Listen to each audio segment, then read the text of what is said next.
Mag-iisang taon na makalipas ang insidente ng pagbaha sa City Camp Lagun, Barangay Lower Aquari. Binigyang diin ni Barangay Captain Silvino B. Kuminga Jr. ang naging irresponsableng pagtapon ng basura. Karamihan kasi ng mga tao, pag walang ulan,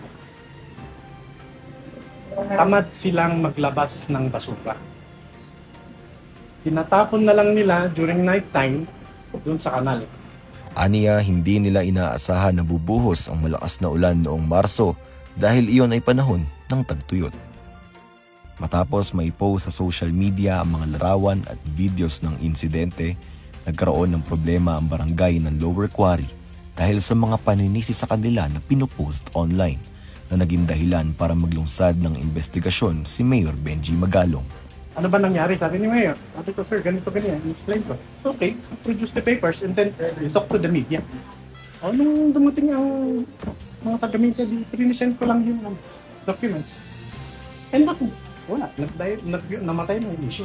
Nagkaroon din ng pagpupulong ang mga barangay ng ikalimang distrito at ang City Engineer's Office na nagpakilala sa installment ng mga metal screen sa bawat boundary ng barangay bilang solusyon dito.